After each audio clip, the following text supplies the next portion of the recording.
India में कई ऐसे गैंगस्टर हुए हैं जो किसी इंटरनेशनल डॉन से कम नहीं हैं। आज हम ऐसे ही 7 खूंखार डॉन्स के बारे में बताने जा रहे हैं जिनसे लोगों से ज्यादा पुलिस डरती है।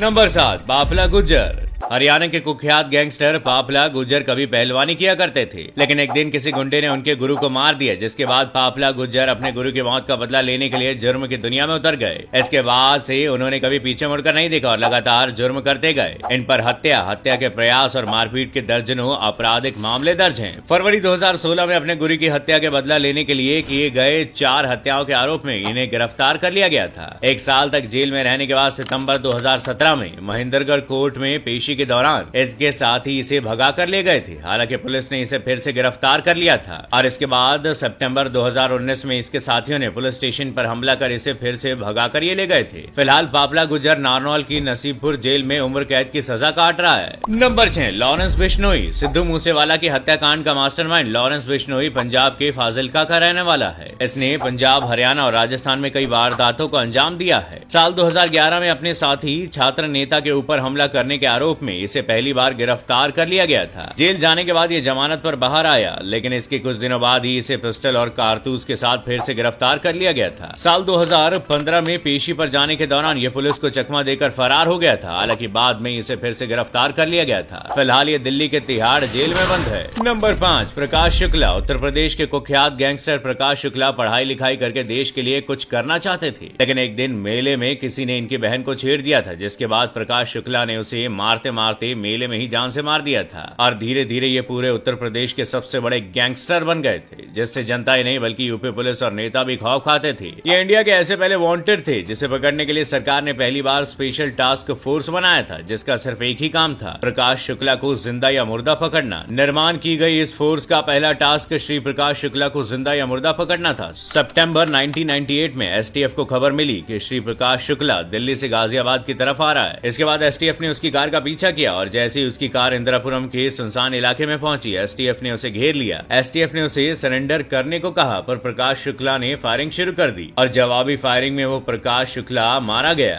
नंबर 3, सुखा कहलावा गैंग। इस कुख्यात गैंगस्टर का खौफ पंजाब, हरियाणा और राजस्थान के साथ ही पश्चिम बंगाल तक फैला हुआ था। पंजाब के इस खतरनाक गैंगस्टर का नाम सुखा था। साल 2000 से लेकर 2015 तक इस गैंगस्टर ने अपराध की दुनिया में कई जुर्म किए। सुखा कहलवा 17 साल की उम्र में ही गैंगस्टर बन गया था। उसे अब तक का सबसे कम उम्र का गैंगस्टर माना जाता है। सुखा के बारे में बताया जाता है कि उसका निशाना अचूक था, इसी वजह से उसकी पहचान एक शार्प शूटर की थी और कहा जाता है कि वो 60 से अधिक आपराधिक मामलों में शामिल रहा है। इसमें हत्या, डकैती, गैंग वॉर समेत कई मामले दर्ज हैं। जनवरी 2015 को फगवाड़ा में विक्की गौंडर गिरोह ने सुखा कहलू को आपसी रंजिश में मार डाला। बता दें कि सुखा के माता पिता अमेरिकी नागरिक थे। नंबर 2, बिल्लू सांडा। ये उत्तर प्रदेश सहारनपुर का रहने वाला है। इस पर कई हत्याओं सहित लूट, डकैती और रंगदारी के दर्जनों आपराधिक मामले दर्ज हैं। इसे साल 2015 में गिरफ्तार करके जेल में बंद कर दिया गया था, लेकिन जनवरी 2017 में कोर्ट में पेशी के दौरान ये सदर हवालात की जाली तोड़कर 3 कैदियों के साथ फरार हो गया था। फरार होने के बाद इसने कई कारोबारियों को रंगदारी के लिए धमकी दी। हालांकि कुछ दिनों बाद ही पुलिस ने इसे फिर से गिरफ्तार कर लिया था। नंबर 1, सुनील राठी। उत्तर प्रदेश और उत्तराखंड के कुख्यात गैंगस्टर सुनील राठी ने साल 1999 में जुर्म की दुनिया में कदम रखा था, जब कुछ बदमाशों ने इसके पिता की हत्या कर दी थी, जिसके बाद ये क्राइम की दुनिया से कभी बाहर नहीं आए। इनके ऊपर कई हत्या और लूटपाट सहित कई दर्जनों आपराधिक मामले दर्ज हैं। बीजेपी विधायक कृष्णानंद राय की हत्या के आरोपी और माफिया मुन्ना बजरंगी की जेल में गोली मारकर हत्या करने के बाद सुनील का नाम सुर्खियों में आया था। फिलहाल सुनील राठी बागपत जेल में बंद है। वैसे बहुत से लोगों का मानना है कि सिस्टम की गलती की वजह से लोग गैंगस्टर या अपराधी बन जाते हैं। इस पर आपकी क्या राय है?